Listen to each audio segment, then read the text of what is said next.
जय हिंद साथियों, स्वागत है आप सभी का आपके अपने यूट्यूब चैनल MS इंग्लिश में। गाइस, आज हम डिस्कस करने वाले हैं EVS। क्या करने वाले हैं? EVS 2023 का पेपर। दोस्तों, 2023 में जो हमारा EVS में यानी पर्यावरण एनवायरमेंटल स्टडीज़ में हमारा जो प्रश्न पत्र आया है वो आज हम डिस्कस करेंगे इस वीडियो में। और 61 से लेकर 90 क्वेश्चन तक जो हमारे EVS के प्रश्न 2023 के पेपर में आए थे वो हम डिस्कस करने वाले हैं। तो दोस्तों, वीडियो को अंत तक देखना और बने रहना कि कौन कौन से इंपॉर्टेंट प्रश्न EVS सेशन में आए हैं 2023 के पेपर में। तो दोस्तों, आइए वीडियो को शुरू करते हैं। देखिए, हम ये सारे प्रश्न हम डिस्कस करेंगे और समझेंगे कि कौन कौन से इंपॉर्टेंट प्रश्न हैं जो हमारी EVS की परीक्षा में आते हैं, यानी सीटेट जनवरी 2024 में जो आने वाले हैं। 2023 का ये पेपर है, मैं डिस्कस कर रहा हूँ। ये 2023 के हम किसका EVS का सेशन लेंगे, किसका लेंगे? EVS का सेशन। उसमें समझेंगे कि कौन कौन से प्रश्न आए हुए हैं EVS के प्रश्न पत्र में। तो दोस्तों, आइए वीडियो को शुरू करते हैं और समझते हैं।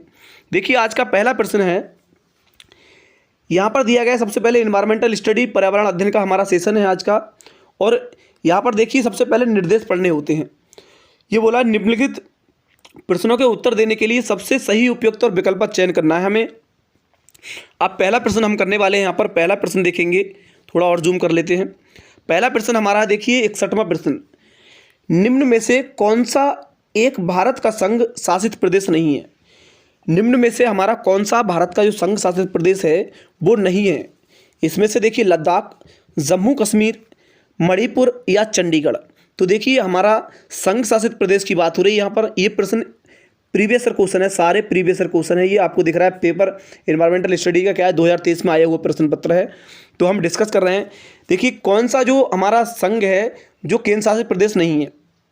तो हमारा लद्दाख, जम्मू कश्मीर, मणिपुर या फिर चंडीगढ़। तो यहाँ पर राइट आंसर की बात करेंगे। देखिए, हमारा जो है लद्दाख क्या है, केंद्र शासित प्रदेश है, भारत संघ का शासित प्रदेश है। जम्मू कश्मीर भी है हमारा, चंडीगढ़ भी हमारा केंद्र शासित प्रदेश है। लेकिन हमारा जो मणिपुर है वो क्या हमारा केंद्र शासित प्रदेश नहीं है, एक भारत का संघ शासित प्रदेश नहीं है। इसलिए ऑप्शन 3 हमारा बिल्कुल राइट आंसर हो जाएगा, मणिपुर। क्या हो जाएगा? मणिपुर। अगला प्रश्न देखेंगे, 62 नंबर पर अगला प्रश्न है। अगला हमारा प्रश्न है कि निम्नलिखित में से कौन से कच्चे तेल के पेट्रोलियम के उत्पादक हैं? देखिए, यहाँ पर कौन से कच्चे तेल के यानी पेट्रोलियम के उत्पादक हैं? तो बॉम्बे हाई तथा पश्चिम बंगाल, असम और उड़ीसा, गुजरात और तमिलनाडु या बिहार और बॉम्बे। तो यहाँ पर कौन सा राइट आंसर हो जाएगा? तो राइट आंसर हमारा हो जाएगा गुजरात और तमिलनाडु। क्या हो जाएगा? गुजरात और तमिलनाडु कच्चे तेल के उत्पादक हैं। क्या है? कच्चे तेल के उत्पादक है। सबसे ज़्यादा कहाँ पाया जाता है? गुजरात में पाया जाता है। सबसे ज़्यादा कहाँ पाया जाता है? गुजरात कच्चे तेल का उत्पादक है। तो तमिलनाडु और गुजरात दोनों हैं। ऑप्शन सी बिल्कुल राइट आंसर हो जाएगा, गुजरात और तमिलनाडु। अगला प्रश्न देखिए, 63वां प्रश्न है, हमारे देश का संविधान निम्नलिखित में से किसके नेतृत्व में बनाया गया था? हमारे जो देश का, भारत का जो संविधान था वो किसके नेतृत्व में बनाया गया था? तो वहाँ पर देखेंगे, मोहनदास करमचंद गांधी, सरदार वल्लभ भाई पटेल या डॉक्टर भीमराव बाबा साहब अम्बेडकर या फिर डॉक्टर सर्वपल्ली राधाकृष्णन। तो हमारा राइट आंसर हो जाएगा, सभी को पता है यहाँ पर कि हमारा जो भारत का संविधान का नेतृत्व किया था वो डॉक्टर भीमराव बाबा साहब अम्बेडकर ने किया था। यानी ऑप्शन 3 बिल्कुल राइट आंसर है, डॉक्टर BR अम्बेडकर। अगला प्रश्न देखेंगे, 64वां प्रश्न क्या है? 64वां हमारा प्रश्न है कि पौधों के लिए किए जाने वाले नीचे दिए गए कार्यों पर विचार कीजिए। तो पौधों के लिए किए जाने वाले नीचे हमारे जो विचार दिए, ऑप्शन ए है पौधे को सहारा देना, ह्यूमस प्रदान करना, भोजन संचित करना या भंडारण करना, पानी और खनिजों को अवशोषित करना। तो यहाँ पर देखिए, हमारे जो पौधों को सहारा देना होता है ये क्या है? पौधों के लिए विचार है एक, पौधों को सहारा देना राइट है। ह्यूमस प्रदान करना ये हमारा क्या है? राइट नहीं है। भोजन संचित करना या भंडारण करना ये भी है। पानी और खनिजों को अवशोषित करना ये भी हमारा राइट आंसर है। तो ये तीनों हमारे क्या सही कथन है। लेकिन यहाँ पर पूछा है कि कार्य, नीचे वाले दिए गए कार्यों पर विचार कीजिए। तो ये तीनों हमारे सही हैं और ये बी हमारा क्या सही नहीं है। इसलिए ऑप्शन ए, सी और डी हो जाएगा। चौथा ऑप्शन बिल्कुल राइट आंसर हो जाएगा, ए, सी और डी। अगला प्रश्न देखिए, 65वां प्रश्न। देखिए, बहुत ही इंपॉर्टेंट प्रश्न है ये। कई बार 2023 से पहले भी कई बार परीक्षाओं में आ चुका है ये पोचमपल्ली वाला प्रश्न कि पोचमपल्ली भारत के दक्षिणी राज्य का एक कस्बा है जो सुंदरता से डिजाइन की गई चमकदार रंगों की पोचमपल्ली साड़ियों और विशेष प्रकार की बुनाई जैसे भी पोचमपल्ली ही कहते हैं के लिए प्रसिद्ध है। ये कस्बा अब किस राज्य का भाग है? तो ये प्रश्न बहुत बार सीटेट की प्रीवियस ईयर परीक्षाओं में आ चुका है और ये 2023 में भी आया है। देखिए, कर्नाटक है, केरल है, तेलंगाना है या फिर तमिलनाडु। तो ये पोचमपल्ली जो साड़ी है वो क्या तमिलनाडु की, कहाँ की है? तमिलनाडु की, इसलिए ऑप्शन चौथा हमारा बिल्कुल राइट आंसर है तमिलनाडु। अगला प्रश्न देखेंगे 66वां प्रश्न कि निम्नलिखित में से खाद्य पदार्थों के उस समूह को चुनिए जिसके प्रत्येक सदस्य में लौह तत्व प्रचुर मात्रा में पाया जाता है। तो देखिए, लौह तत्व यानी गुड़ में पाया जाता है, आंवला में पाया जाता है, लेकिन टमाटर में नहीं पाया जाता, इसलिए हमारा ये कट गया। आंवला, पालक और गुड़ ये तीनों हमारे सही है। अगला भी देख लेते हैं। आंवला में पाया जाता है, बंद गोभी और टमाटर में नहीं पाया जाता है, बंद गोभी और में नहीं पाया जाता, आंवला में पाया जाता है, पालक में पाया जाता है। तो यहाँ पर ये हमारे तीनों बिल्कुल गलत हैं और ये हमारा दूसरा ऑप्शन जो है बिल्कुल राइट आंसर है। आंवला, पालक और गुड़ यानी आंवला, स्पिनच और जैगरी, ये तीनों हमारे क्या है? राइट आंसर है दूसरा ऑप्शन। तो दूसरा option is the right answer, इसमें लौह तत्व पाया जाता है। अगला प्रश्न देखिए, 67वां प्रश्न है निम्नलिखित में से पक्षियों का वह समूह चुनिए जिसका प्रत्येक सदस्य हमारी तुलना में 4 गुनी, कितना? 4 गुना की बात हो रही है। तो 4 गुनी अधिक दूर की वस्तुएं देख सकता है स्पष्ट तरीके से, तो वो कौन सा है?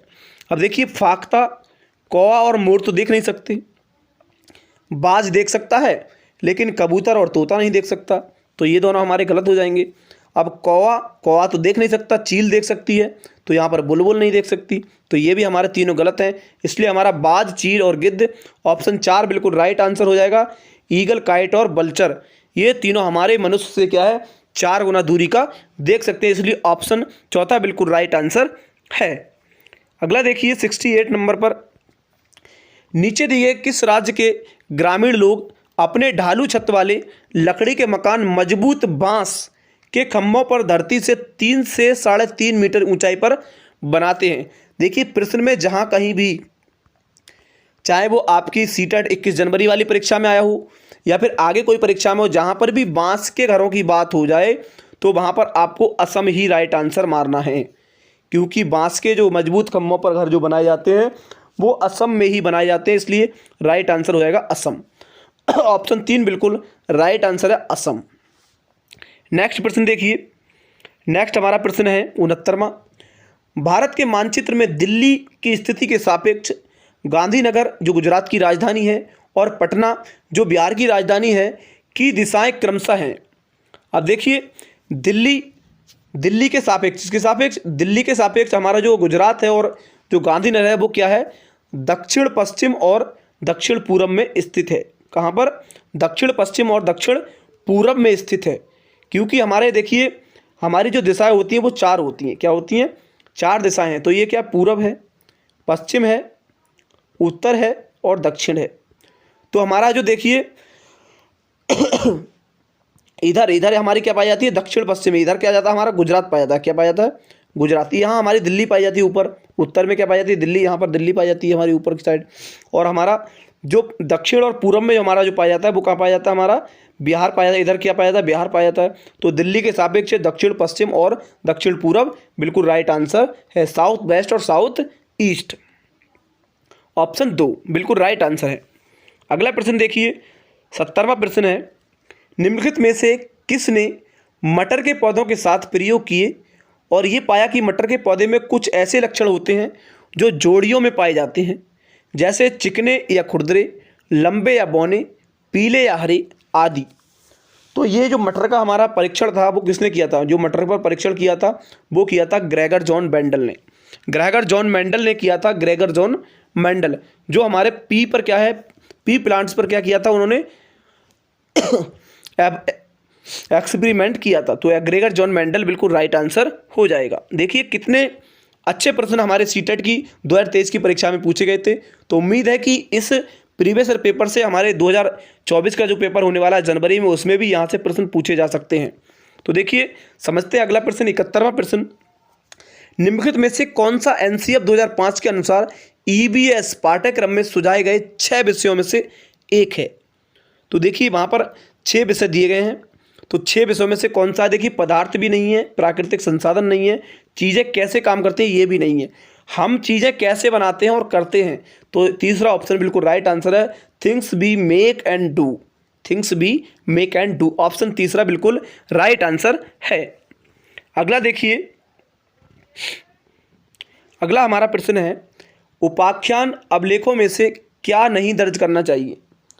जो उपाख्यान अभिलेख में से क्या दर्ज नहीं करना चाहिए?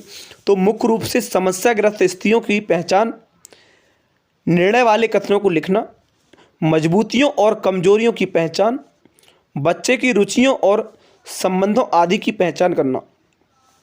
तो हमारा यहाँ पर कौन सा राइट आंसर है कि उपाख्यान के अभिलेखों में क्या दर्ज नहीं करना चाहिए? तो देखिए, एक तो ये बिल्कुल सही है, मुख्य रूप से समस्याग्रस्त स्थितियों की पहचान करना और निर्णय वाले कथनों को लिखना, ये दोनों हमारे ऐसे कथन हैं जो नहीं करने चाहिए उपाख्यान अभिलेखों में, और ये दोनों हमारे क्या है, करने चाहिए। तो इसलिए हमारे ये क्या है, गलत हो जाएंगे और ये बिल्कुल राइट आंसर हो जाएंगे। तो ऑप्शन ए और बी बिल्कुल राइट आंसर है, ऑप्शन ए और बी, पहला उत्तर हमारा बिल्कुल राइट है, क्योंकि हमारे जब ये दो बिल्कुल नहीं है, नहीं वाली बात हो तो ये सही हो जाएंगे और ये हमारे गलत हो जाएंगे। मजबूतियों और कमजोरियों की पहचान करना, ये क्या है, उपाख्यान अभिलेख का तर्क सही है। बच्चों की रुचियों और संबंधों के आदि पहचान करना, ये भी तर्क सही है, और हमारे ये दोनों क्या है, नेगेटिव हैं, तो इसलिए यही हमारे राइट आंसर है। तो ए और बी बिल्कुल राइट आंसर हो जाएगा। अगला प्रश्न देखिए, 73वां प्रश्न, आप एक एकीकृत ईवीएस कक्षा के लिए कैसे योजना बनाएं? एक जो ईवीएस कक्षा है हमारी, उसके लिए कैसे योजना बनाएं? एक पाठ में 2 या अधिक विषय क्षेत्रों को मिलाएंगे, अलग योजनाओं में सभी विषयों को मिलाएंगे, अलग करेंगे, विज्ञान और सामाजिक विज्ञान के लिए अधिक अध्यापकों का प्रबंधन करेंगे, या पर्यावरण विज्ञान के लिए अलग अध्यापक का प्रबंधन करेंगे। देखिए, पर्यावरण विज्ञान के लिए अलग का नहीं करना है, विज्ञान और सामाजिक विज्ञान के अलग अध्यापक भी नहीं चुनना है, अलग योजनाओं के सभी विषयों को अलग करेंगे, अलग नहीं करना है, समावेशी शिक्षा देना है, एक साथ सभी विषयों को हमें देना है, सभी एक समूह में समावेशी बिल्कुल शिक्षा देनी है, क्योंकि एक जैसा सारे विद्यार्थियों को सिखाना है। इसलिए हमारा जो राइट आंसर हो जाएगा वो एक पाठ में 2 या अधिक विषय क्षेत्रों को मिलाएंगे, तभी हमारा क्या है, समावेशी शिक्षण हो पाएगा ईवीएस में, ये राइट आंसर हो जाएगा। अगला प्रश्न देखिए, 74वां प्रश्न, पुनीत ने अपनी कक्षा 5 के शिक्षार्थियों को मानव शरीर की रूपरेखा दी और उन्हें भोजन विषय पढ़ाने से पहले पाचन तंत्र को बनाने को कहा। पुनीत चाहता था, वो क्या चाहता था पुनीत? देखिए, जो पुनीत शिक्षक है वो अपने विद्यार्थियों से क्या चाहता था? देखिए, परीक्षण करना कि शिक्षार्थी नामांकित आरेख बना सके, पाचन से संबंधित शिक्षार्थियों के विचारों को प्राप्त करना, अच्छे ड्राइंग कौशलों को शिक्षार्थियों की पहचान करना, या पाचन की प्रक्रिया पर शिक्षार्थियों का मूल्यांकन करना। तो देखिए, मूल्यांकन तो करना ही नहीं है और शिक्षार्थियों की पहचान भी नहीं कर रहा है कि अच्छे ड्राइंग कौशल तो करना ही नहीं है, पाचन से संबंधित विचारों को प्राप्त करना और शिक्षार्थी को नामांकित आरेख नहीं बनाना है। तो ये हमारा राइट आंसर हो जाएगा दूसरा, कि पाचन से संबंधित जो शिक्षार्थी के विचार हैं उनको प्राप्त करने के लिए उन्होंने ऐसी प्रक्रिया की। तो ऑप्शन 2 बिल्कुल राइट आंसर हो जाएगा, electric learner ideas about design, option 2 बिल्कुल राइट आंसर है। अगला प्रश्न देखिए, 75 नंबर, निम्नलिखित में से क्या रचनात्मक आकलन के संबंध में नहीं है? तो निम्नलिखित में से क्या ऐसा है जो रचनात्मक आकलन के संबंध में नहीं है? तो रिपोर्ट कोड के प्रत्येक तिमाही में इसकी सूचना दी जानी चाहिए, ये बात क्या सही है? बिल्कुल। अधिगम को सुदृढ़ करने के लिए ये अध्यापक को समय पर कार्रवाई करने में मदद करता है, इसको छात्रों की प्रगति की निगरानी करनी है, बच्चे के सीखने की कोई भी जानकारी रचनात्मक आकलन में मदद करती है। तो हमारा इस प्रश्न का राइट आंसर जो हो जाएगा इस प्रश्न का हमारा राइट आंसर होगा, बच्चे के सीखने की कोई भी जानकारी रचनात्मक आकलन में मदद करती है। ये ऑप्शन नेगेटिव ऑप्शन है, इसलिए हमारा यही बिल्कुल सही आंसर है, राइट आंसर है। ये हमारे तीनों क्या हो जाएंगे, गलत हो जाएंगे। ऑप्शन चौथा हमारा बिल्कुल राइट आंसर है, any information on learning of child can help in formative assessment. अगला प्रश्न देखिए, 76वां प्रश्न, स्मिता अपने शिक्षार्थियों को कार्य से संबंधित लैंगिक विषमता या रूढ़िवादी छवियों के प्रति संवेदनशील करना चाहती है। स्मिता को निम्नलिखित में से अपनी कक्षा में क्या करना चाहिए। तो देखिए, जो विषमता है, स्मिता, उसके लिए अपनी ऐसी कक्षा में क्या करना चाहिए जिससे हमारे विद्यार्थियों के रूढ़िवादी और लैंगिक विषमता की छवियों के बारे में संवेदनशील कर सके। ऐसा क्या करना चाहिए उसके लिए, तो समझते हैं। देखिए, रूढ़िवादी मॉडलों को क्या है, प्रस्तुत छात्रों को प्रस्तुत करना चाहिए, या फिर विभिन्न प्रकार के कार्यों के लिए फ्लैश कार्ड दिखाएं, यानी फ्लैश कार्ड दिखाना। केवल लड़कों से प्रतिदिन कक्षा को साफ करवाना, ये बात तो बिल्कुल गलत हो जाएगी। एक छात्र की माँ को कक्षा में आमंत्रित करना, ये बात भी सही नहीं है। ये बात क्या है, बिल्कुल अलग है। अगला देखिए, और क्या है, विभिन्न फ्लैश कार्ड दिखाएं। फ्लैश कार्ड नहीं दिखाना है, तो ऑप्शन हमारा बिल्कुल राइट आंसर हो जाएगा, क्योंकि रूढ़िवादी जो मॉडल होते हैं वो छात्रों को प्रस्तुत करें, यही उसने पूछा है, यही बिल्कुल राइट आंसर है। वो यही दिखाना चाहती है कि रूढ़िवादी मॉडल को दिखाकर छात्रों को प्रस्तुत करे कि कौन सा किसका कार्य है, कौन क्या कर सकता है, ये सब जानकारी उसको देनी है। तो ऑप्शन ए बिल्कुल राइट आंसर हो जाएगा, present student with stereotypical models. 77 number प्रश्न देखिए, कक्षा 5 के समयन आमतौर पर अपना दिया हुआ कक्षा कार्य नहीं करते हैं। मुद्दे को हल करने का सबसे अच्छा उपाय हो सकता है। तो मुद्दे को हल करने के लिए सबसे अच्छा उपाय कौन सा हो सकता है, उसकी कठिनाई का पता लगाने और उसके अनुसार कार्य को समायोजित करने के लिए उससे बात करें। तो ये बात हमें सही लग रही है। किसी दूसरे बच्चे को उसकी कक्षा के कार्यों को पूरा करने के लिए मदद करें। देखिए, किसी अपना कार्य स्वयं करवाना है, किसी दूसरे बच्चे से बिल्कुल भी नहीं करवाना है। माता पिता से बात करें और उन्हें सलाह दें, ये बात सही नहीं है। उसे वैकल्पिक और आसान गृह कार्य दें, तो आसान गृह कार्य नहीं देना है, उनके लिए सोचने पर मजबूर करना है, प्रोत्साहित करना है, तर्क देना है, तर्क करने के लिए मजबूर करना, उत्साहित करना है उनके लिए। अगला देखिए, यहाँ पर राइट आंसर हमारा हो जाएगा, उसकी कठिनाई का पता लगाने और उसके अनुसार कक्षा कार्य को समायोजित करने के लिए उससे बात करें कि उसको कहाँ पर प्रॉब्लम आ रही है, उसको समस्या क्या है, उसको प्रॉब्लम क्या है। तो वही हमारा राइट आंसर हो जाएगा, जिससे कि बच्चे का समस्या का समाधान हो सके। ऑप्शन एक बिल्कुल राइट आंसर है। अगला देखिए, मुस्कान ने परिवहन में डीजल वाहनों का उपयोग निषिद्ध होना चाहिए, इस विषय पर एक वाद विवाद का आयोजन किया है। मुस्कान के द्वारा इस विषय पर कक्षा में वाद विवाद के आयोजन का उद्देश्य होना चाहिए। उद्देश्य उसका क्या है, देखिए, उसने बोला कि परिवहन में डीजल वाहनों का उपयोग निषिद्ध होना चाहिए, यानी नहीं होना चाहिए। तो इस पर उसका क्या उद्देश्य है, तो देखिए, इसका उद्देश्य है कि वो क्या चाहती है, वह पूरी तरह से परिवहन में डीजल वाहन को प्रतिबंध लगाने की आवश्यकता पर छात्रों को संवेदनशील बनाना चाहती है। तो ये बात नहीं है। ये छात्रों के विचारों को जानने और उन्हें सही मदद करने में मदद करेगा। तो ये हमारी बात क्या है, सही है। वह आधुनिक वाहनों के उपयोग के लाभों पर छात्रों को संवेदनशील बनाना चाहती है। तो ये बात नहीं है। वो क्या, इस मुद्दे पर छात्रों को कई दृष्टिकोण की सराहना करने में मदद करना चाहती है।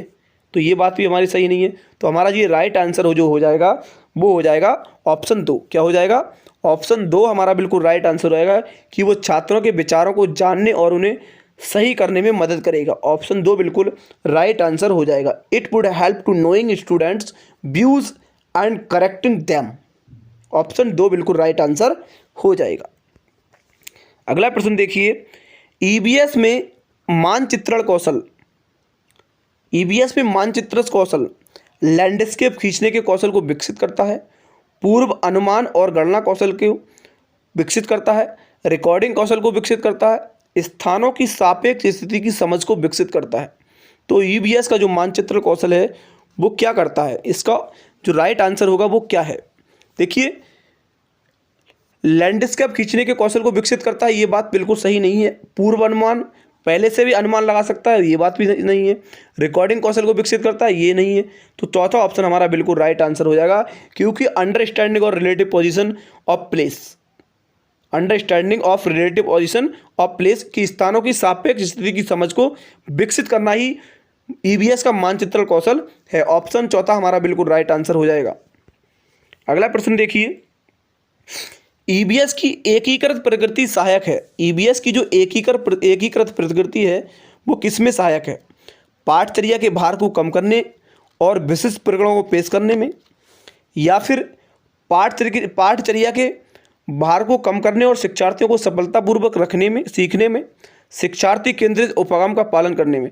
देखिए जहाँ पर शिक्षार्थी केंद्रित की बात आ जाए, चाइल्ड सेंटर एजुकेशन की बात आ जाए, वही ऑप्शन हमारा बिल्कुल राइट आंसर हो जाएगा। उस ऑप्शन को कोई कट नहीं कर सकता, इसलिए हमारा तीसरा ऑप्शन बिल्कुल राइट आंसर है। Follow child centre approach in introduce larger number of concept. शिक्षार्थी केंद्रित उपक्रम का पालन करने और संकल्पनाओं की अधिक संख्या को परिचय देने में, यह हमारा बिल्कुल राइट आंसर है। जहाँ पर भी चाइल्ड सेंटर एजुकेशन की बात हो तो वहाँ पर वो राइट आंसर हमारा हो जाएगा। ऑप्शन 3 बिल्कुल राइट आंसर है। अगला देखिए 81 नंबर, निम्नलिखित में से क्या ईवीएस में आकलन का एक व्यापक संकेत नहीं है? तो सहयोग, न्याय के प्रति सरोकार, समानता के प्रति सरोकार, अवधारणा मानचित्रण। तो ईवीएस में आकलन का जो संकेतक नहीं है वो क्या? अवधारणा मानचित्रण। ऑप्शन 4 बिल्कुल राइट आंसर है, कॉन्सेप्ट मैपिंग। अगला देखिए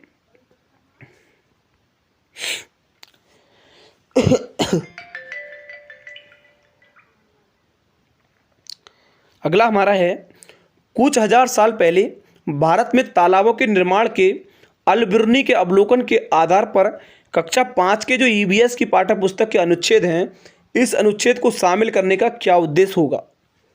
देखिए जो अल-बिरुनी थे, अल-बिरुनी का जो अवलोकन था वो कक्षा 5 के ईवीएस पाठ्य पुस्तक के एक अनुच्छेद को शामिल करने का क्या उद्देश्य था? तो उसके उद्देश्य पढ़ेंगे पहले, उसके बाद राइट आंसर देंगे। पहले उद्देश्यों को पढ़ना है, उसके बाद ही राइट आंसर चुनना है। तो सबसे पहले हम उद्देश्य पढ़ेंगे कि ये इतिहास के स्रोतों के पहचान करने में शिक्षार्थियों की मदद करता है। तो ये बात तो अल-बिरुनी ने बिल्कुल सही कही थी कि ये इतिहास के स्रोतों की पहचान करने में शिक्षार्थियों की मदद करता है। ये बात बिल्कुल राइट आंसर है, अल-बिरुनी ने ये बात कही थी। अगला देखिए, ये शिक्षार्थियों को उनके अवलोकन की रिकॉर्डिंग में सुधार करने में मदद करता है। रिकॉर्डिंग, तो ये बात हमें बिल्कुल सही नहीं लगी, ये बात उन्होंने नहीं कही थी। ये शिक्षार्थियों को कुछ 1000 साल पहले भारत में मौजूद तकनीकी की सराहना करने में मदद करता है। तो ये बात बिल्कुल सही है। ये शिक्षार्थियों को इतिहास में साक्ष्य भूमिका की सराहना करने में मदद करता है। तो इतिहास में साक्ष्य भूमिका, ये बात भी सही है। तो हमारी ये बी ऑप्शन गलत है और ए, सी और डी बिल्कुल राइट आंसर है। तो भाई हमारा राइट आंसर आएगा ऑप्शन ए, सी और डी। दूसरा ऑप्शन हमारा बिल्कुल राइट आंसर आएगा ए, सी और डी। अगला प्रश्न देखिए,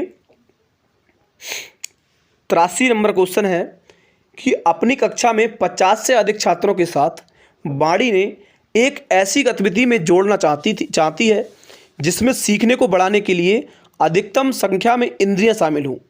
निम्न में से कौन सा क्रियाकलाप उपरोक्त कार्य के लिए ठीक होगा? तो पहला ऑप्शन है कौशलों के प्रदर्शन के लिए समुदाय से संदर्भ व्यक्तियों को आमंत्रित करना, समूह चर्चा को प्रोत्साहित करना, उचित एबी साधन के लिए स्मार्ट कक्षा का उपयोग करना, नज़दीक से स्थान के लिए क्षेत्र भ्रमण का आयोजन करना। तो यहाँ पर हमारा जो राइट आंसर हो जाएगा वो समूह चर्चा की बात हो, समूह चर्चा को प्रोत्साहित करना है, भाई हमारा राइट आंसर हो जाएगा। Encouraging grouping discussion, encouraging group discussion, ये बहुत ही इंपॉर्टेंट है। तो ग्रुप समूह चर्चा करवाना, समूह चर्चा के लिए प्रोत्साहित करना, ऑप्शन 3 बिल्कुल राइट आंसर हो जाएगा। अगला देखिए, इकरा एक टीचर है, अपने शिक्षार्थियों को ईबीएस में समाचार पत्रों और पत्रिकाओं को पढ़ने के लिए प्रोत्साहित करती है। क्यों प्रोत्साहित करती है? यहाँ पर बोला क्यों प्रोत्साहित करती है। तो ये मनोरंजक साधन है, ये शिक्षार्थियों को उनके अपने संसार में जुड़ने की सहायता करते हैं, या शिक्षार्थियों को स्वतंत्र बनाने में सहायता करते हैं, या शिक्षार्थियों को प्रतिस्पर्धी बनाते हैं। तो यहाँ पर हमारा राइट आंसर रहेगा कि वो समाचार पत्रों और पत्रिकाओं को पढ़ने के लिए प्रोत्साहित इसलिए करती है क्योंकि ये शिक्षार्थियों को उनके अपने संसार से जुड़ने में सहायता करते हैं क्योंकि अपनी दुनिया के बारे में वो बातें सिखाते हैं। ऑप्शन 2 बिल्कुल राइट आंसर हो जाएगा। अगला देखिए, 85वां प्रश्न है, पर्यावरण अध्ययन में प्रश्न करने को एक युक्ति के रूप में उपयोग किया जाता है। अनुशासन को बनाए रखने के लिए, ध्यान खींचने के लिए, या नियम के पालन को बढ़ावा देने के लिए या कक्ष में जिज्ञासा को बढ़ाने के लिए।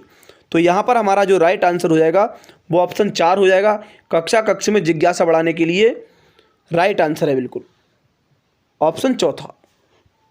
अगला देखिए 86वां प्रश्न क्या कह रहा है, नीचे दिए गए कौन से राज्य में तोरांग का अर्थ जंगल है। यानी जो तोरांग क्या बोलता है, तोरांग का अर्थ क्या है, जंगल है। जंगल, तोरांग का अर्थ क्या है, जंगल है। वो कौन सा राज्य है, तो देखिए जंगल के लिए तोरांग बोलते हैं झारखंड में। कहाँ बोलते हैं, झारखंड में बोलते हैं जंगल के लिए तोरांग। ऑप्शन 4 बिल्कुल राइट आंसर हो जाएगा, झारखंड। क्या हो जाएगा, झारखंड के लिए बोलते हैं, झारखंड में तोरांग के लिए जंगल बोलते हैं। ऑप्शन 4 बिल्कुल राइट आंसर है। देखिए ये प्रश्न दिया है, तो इस प्रश्न का जो राइट आंसर हो जाएगा, देखिए क्या होगा, पहले पढ़ते हैं इसको। कि बोल रहा है कि आपका घर एक्स पर स्थित है। यहाँ पर एक्स पर स्थित है। देखिए हमारी, इधर मैं समझा देता हूँ आपको, ये हमारी 4 दिशाएं हैं। क्या है, ये हमारी क्या है, 4 दिशाएं हैं। इसको बोलते हैं पूरब, इसको बोलते हैं पश्चिम, इसको बोलते हैं उत्तर, और इसको बोलते हैं दक्षिण। क्या बोलते हैं, दक्षिण। अब देखिए यहाँ पर हमें स्थिति बने, आपका घर एक्स स्थिति पर है और तथा आपका विद्यालय वाई स्थिति पर है। यद्यपि आपका विद्यालय ठीक सामने है, परंतु बीच में व्यस्त राजमार्ग होने के कारण सीधे नहीं जा सकते। अतः पहले आप ठीक दक्षिण में 125 मीटर जाइए, दूर जाते हैं। यानी हम ठीक दक्षिण में, लेकिन यहाँ हम एक्स समझ लेते हैं। यहाँ क्या समझते हैं, एक्स समझते हैं। यहाँ से हम चलते हैं तो ठीक दक्षिण में हम क्या चलेंगे, 125 मीटर चलते हैं। कितना चलते हैं, 125 मीटर हम दक्षिण में चलते हैं। फिर ठीक पूरब में, यहाँ से फिर ठीक पूरब में इधर के लिए चलते हैं, तो इधर कितना चलते हैं, 100 मीटर चलते हैं। कितना चलते हैं, 100 मीटर। तो हम क्या आ गए, पूरब में आ गए। सुरंग पार करते हैं तथा अंत में आप ठीक उत्तर में 125 मीटर चलते हैं। अब यहाँ से ठीक उत्तर में हम ऊपर की साइड को क्या चलते हैं, 125 मीटर चल जाते हैं। तो हम 125 मीटर दूरी इधर से तय की हमने, तो 125 मीटर ही हम ऊपर चले गए। अब बोल रहा है कि दूरी पर बाई अपने विद्यालय पहुंच जाते हैं। यहाँ पर जो हमारा विद्यालय बाई है वहाँ पर हम पहुंच जाते हैं, तो उत्तर दिशा में पहुंच जाते हैं। तो अब जो पूछ रहा है कि बाई पर विद्यालय के सापेक्ष एक्स पर आपका घर क्या होता है। यानी बाई पर विद्यालय के सापेक्ष एक्स पर घर पूछा है, यानी बाई से इधर की बात पूछी है उसने। तो यहाँ की दूरी कितनी है, यहाँ की दूरी कितनी है और स्थिति क्या है उसकी। तो देखिए ये है पश्चिम, क्या है, 100 मीटर क्या है, पश्चिम है। विद्यालय से 100 मीटर पश्चिम क्या है, घर है। तो यहाँ पर भाई इस तरह हमें राइट आंसर देखना है। तो हमारा क्या है, 100 मीटर ठीक पश्चिम में है। क्या है, 100 मीटर ठीक पश्चिम में। ऑप्शन 3 बिल्कुल राइट आंसर हो जाएगा, बेस्ट में। अगला प्रश्न देखिए 88वां प्रश्न, कोई लड़का नगर कोइल से मड़गांव जाने के लिए 4 जून 2020 को किसी रेलगाड़ी में सवार हुआ। यानी 4 जून को कब हुआ था, 4 जून के लिए वो रेलगाड़ी में सवार हुआ और वो कितने समय हुआ था, 22:30 पे। कितना हुआ, 22:30। और 6 जून को वो 6 जून 2020 को क्या है, वो 4:30 पर मड़गांव पहुंच गई। यदि इस समय अंतराल में रेलगाड़ी 1145 किलोमीटर चलती है दूरी तय की, तो रेलगाड़ी की औसत चाल क्या होगी। आप देखिए यहाँ पर आप समझना है कि जब 4 जून को 22:30 पर चली थी, तो 5 जून को 22:30 को कितना समय हो जाएगा, 22:30 जब 5 जून की बात होगी, 5 जून की, तो कितना समय हो जाएगा यहाँ पर, 24 घंटे। कितना हो जाएगा, 24 घंटे। अब 22:30 है, यानी रात के 10:30 बजे से सुबह 4:30 बजे तक कितने घंटे हो जाएंगे, 6 घंटे। कितने हो जाएंगे, 6 घंटे। तो 6 और 24 कितने घंटे हो गए, 6 और 24 घंटे हो गए 30। कितने हो गए, 30। अब 30 को हमें, 30 हमारे घंटे हो गए, 30 हमारे क्या हो गए, आवर हो गए, और 1145 हमारी क्या हो गई, दूरी हो गई। क्या हो गई, दूरी। अब ये पूछ रहा है कि औसत चाल क्या होगी। तो देखिए चाल बराबर होती है दूरी बटे समय। तो x बराबर हमारा चाल बराबर क्या हो जाएगा, दूरी बटे समय। 1145 हो जाएगा हमारा, और बटे में हो जाएगा 30। 30 को इससे काटेंगे 114 को, तो 30 तिया कितने होते हैं, 90 होते हैं। तो 30 तिया 90 होते हैं। कितने होते हैं, 30 तिया 90 होते हैं। अब बच्चे यहाँ पर 24 में 5 उधर हो गया, तो कितने हो गए, 245। तो 3 अट्ठे 24 होता है। कितना होता है, 3 अट्ठे 24 होता है, तो यानी 38। तो हमारा ऑप्शन 2 बिल्कुल राइट आंसर हो जाएगा। 38.5 या 38 पॉइंट कुछ भी हो तो ये हमारा दूसरा ऑप्शन बिल्कुल राइट आंसर हो जाएगा। अगला देखिए 89वां प्रश्न, नीचे दिया गया कौन सा कथन मधुमक्खियों और छत्तों के विषय में सही नहीं है। तो देखिए समझते हैं यहाँ पर, प्रत्येक छत्ते में एक रानी मक्खी होती है जो अंडे देती है, ये बात बिल्कुल सही है। नर मक्खियाँ छत्तों के लिए अत्यंत महत्वपूर्ण होती हैं। छत्ते में बहुत सारी काम करने वाली मक्खियाँ होती है, ये बात भी सही है। छत्ते में केवल कुछ नर मक्खियाँ होती है, ये बात भी सही है। लेकिन ये बात हमारी गलत है कि नर मक्खियाँ छत्तों के लिए अत्यंत महत्वपूर्ण होती है, तो यही हमारा राइट आंसर हो जाएगा। यही हमारा नेगेटिव है, तो यही राइट आंसर हो जाएगा। ऑप्शन 2 बिल्कुल राइट आंसर है, क्योंकि नर मक्खियाँ छत्तों के लिए अत्यंत महत्वपूर्ण नहीं होती हैं। अगला देखिए आज का आखिरी और लास्ट प्रश्न, कि आज हम मिर्ची के बिना भोजन की कल्पना भी नहीं कर सकते। कि मिर्च के बिना क्या है, भोजन की कल्पना भी नहीं कर सकते। इसे व्यापारी हमारे देश में कहाँ से लाए थे। तो देखिए इसको मिर्च के लिए पुर्तगाली लाए थे। कौन लाए थे? पुर्तगाली लाए थे। कौन लाए थे? पुर्तगाली लाए थे। और वो मैक्सिको में लेकर आए। सबसे पहले कहाँ लाए थे? मैक्सिको से। कहाँ से? मैक्सिको से लेकर आए थे। तो वो दक्षिण अमेरिका में है। कहाँ पर है? दक्षिण अमेरिका। मैक्सिको कहाँ पर है? दक्षिण अमेरिका में है, इसलिए ऑप्शन 3 बिल्कुल राइट आंसर हो जाएगा। मैक्सिको, मैक्सिको शहर से लेकर आए थे वो पुर्तगाली। कौन लेकर आए थे? पुर्तगाली। ऑप्शन 3 बिल्कुल राइट आंसर है, दक्षिण अमेरिका। तो देखिए ये रहे ईवीएस के 2023 में आए हुए प्रश्न पत्र में बहुत ही इंपॉर्टेंट प्रश्न, जो आप सभी के लिए बहुत ही इंपॉर्टेंट रहे होंगे। उम्मीद करता हूँ ये प्रश्न आप सभी के लिए सीटेट 21 जनवरी 2024 की परीक्षा के लिए बहुत ही इंपॉर्टेंट होने वाले हैं।